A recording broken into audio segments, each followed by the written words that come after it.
One of the ways that you can communicate really well is by speaking. We know that. We use video a lot, but there is a medium that's been around for a long time that's still incredibly valuable, and it's writing and reading.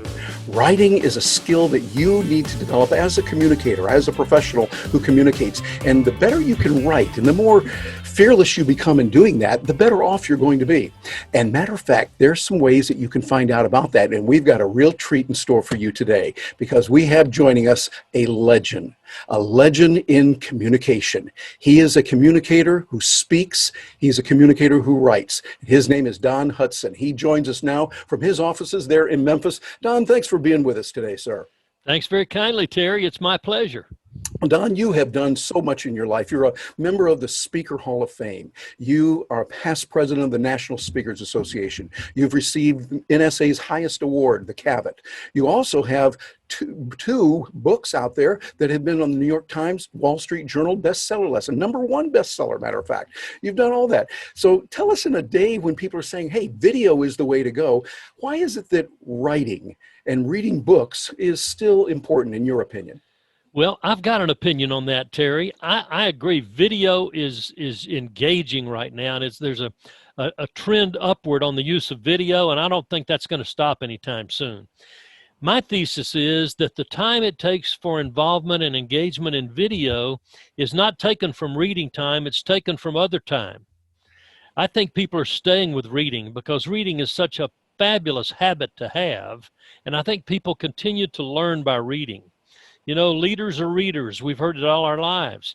And the people who are out there gaining the most information to be the best they can be are eager readers.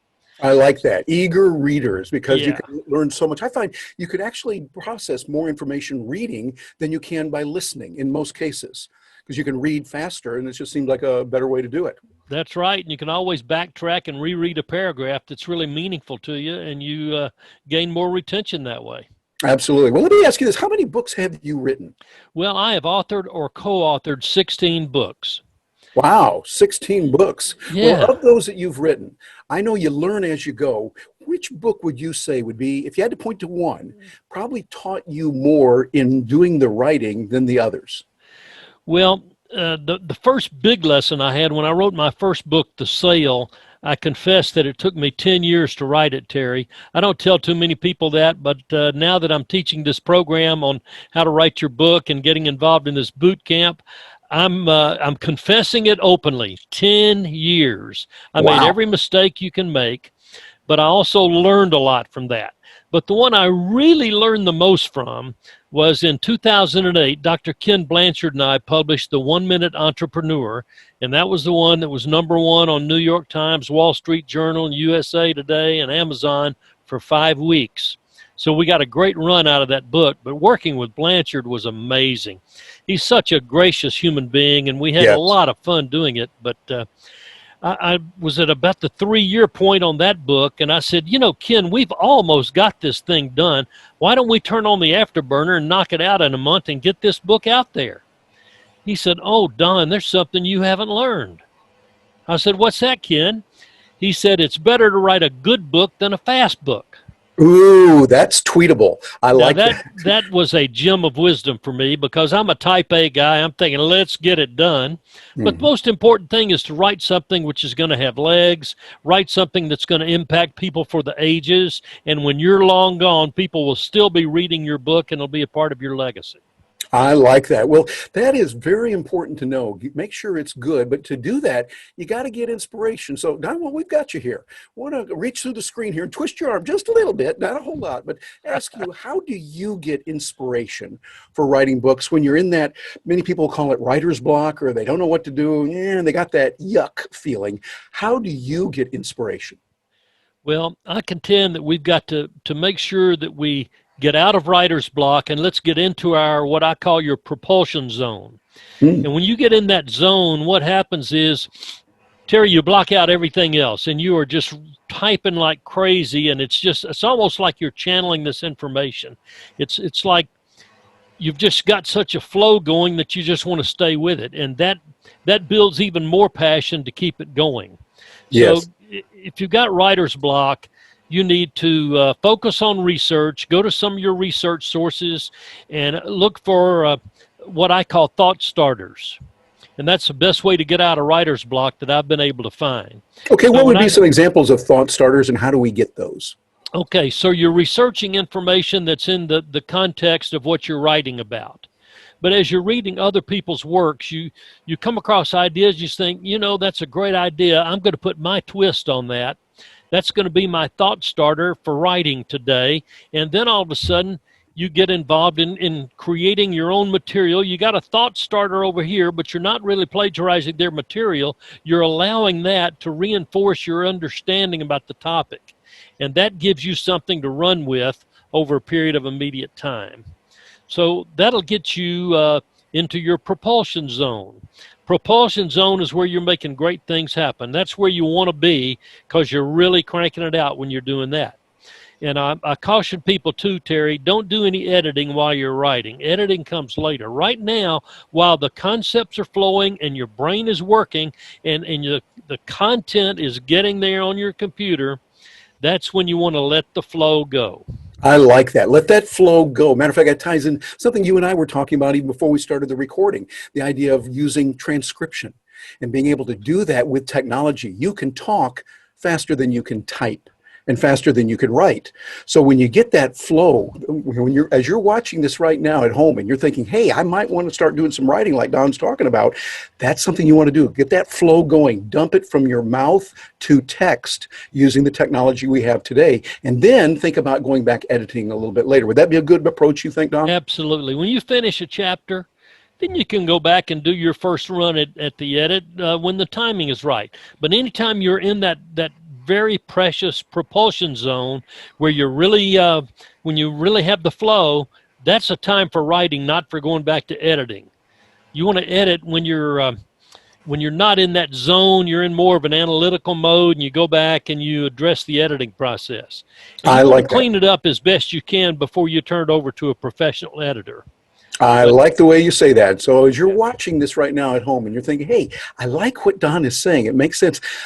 Go through that process. Remember, there's two distinct silos. One is where you're just putting the ideas down. Don't worry about it being pretty and grammatically correct, all that. You can do that later. And so what Don is saying makes a lot of sense. Yep. Don, we appreciate you saying that. That's real important. Now, also, before you, we got you here with us, one thing I know that's coming up right now is you've got a wonderful thing now called the Fearless Writer Community that you're putting together to help people to work with their ideas, put it through. Tell us a little bit about what you have going on. Well, we're promoting what we call our Fearless Writers 5-Day Boot Camp. It's 1 hour a day for 5 days, Monday through Friday, starting on the 17th of August. And Terry, it's a super program, 5 hours of rich content about what you've got to do to get your book done. Wow. Now, you can't cover everything in 5 hours, but we really cover a lot. And I'm convinced it's enough that it can get people kind of over that hump where instead of just thinking about writing a book, you're now saying to yourself, this is something I can do, and I'm going to do it. I tell people, look, you can write an article. Any and everybody can write an article. Well, if you can write an article, that's a chapter of a book. And if you can do one, you can do two. And if you can do two, you can do 12. And your book's done. So you got to be fearless and say, I'm going to do this. And when you do, you will then possess the greatest business card on the planet, a book that you hold in your hand, your name on the cover, you autograph it to that person, you give it to them. That is not something that's going to get lost in the mix. It's going to go on their shelf. Excellent. And, yeah. Don, that is really important. Yep, that is really good. And those of you that are at home listening to this, think about that. You write that one article. Yeah, that's good. Sometimes it might seem daunting when you think about writing a whole book, but you don't have to think about the whole book all the time. You think about that one thing. And Donnie has put some things together on this. Matter of fact, showed me something beforehand where he can give you some information on that. And send an email to him here at Writers Boot Camp is what you want to put into the subject line. And you're going to send it to don@donhutson.com. Again, just put Writers Boot Camp in the subject line, don@donhutson.com, and he will give information for you on that. So Don, that's going to be a 5-day program that's going on, and something like that would be worth thousands of dollars to give you the information, to get you moving on that direction. I could see $2,000-3,000. So could we get it for like only $1,000? How about $27? Just $27, Terry. So it's a great investment. And people say, well, why in the world would you give away all that information for $27? Well, Terry, we gain a lot of clients through this process. And of those people who come through the course, some of them are going to want to do additional business with me over time. And that's where my payoff comes later. But for right now, I'm just happy to do this. I want people to get that book out of them, get it out into the marketplace.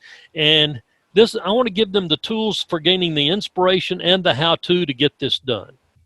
Excellent. Don Hutson, you have helped so many people, including me. I appreciate what you've done and how you've helped me through the years. You and I have known each other for a few decades now. We have.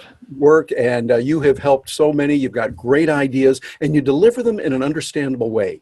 You're able to take complex ideas and make them doable. Thank you for doing that, Don. We appreciate you being with us today. Before we let you go, any other points that you want to give to that person who's watching this, saying, yeah, I'm thinking about getting into writing, I'm kind of interested. What would you do to help them out right now? Well, we have what we call a success formula for writing a book. And it's V plus S plus D times P equals OC. Okay, Now, and what does all that mean? Okay, well, that's what we're going to talk about in the 5-day boot camp, but I'm going to give you a couple of teasers here. The V stands for vision. The sooner we have a vision for the book, I'll give you an example. My senior VP of marketing here does all of our book covers. That's one of his specialties, and he's really good. He walked in my office a couple of months ago. He said, Don, have you got a minute? I said, yeah, and he handed me this piece of paper, and I looked at it. He said, what do you think about that being your next book? It blew me away. It was perfect. And it was a book we'd only talked a little bit about, and now all of a sudden I've got this vision, and it's coming together, and I went to work on it, and now the book's half done. Nice. So, having the vision is a source of really intense inspiration when we start to see this thing coming together. So I talk about what do we need to do to develop that vision for the book. And that's what can so often get us over the hump, get us fired up, help us become passionate about the project and really get into it. And the various components we go into over that 5-day period. The last one on the other side of the equal sign, the OC, is O/C, which stands for outcome. So all of the earlier elements have to do with here's what you got to do to make sure you're going to get a dynamic and positive outcome for your efforts in writing a book. Don, thank you so much for that information. That's good. And if you're watching this video and you're thinking, hey, I like that thing, get in touch with Don, right? Send that note to him, putting in Writers Boot Camp there in the subject line to don@donhutson.com, and you will be glad you did. I'm Terry Brock, and I wish you much continued success in the future.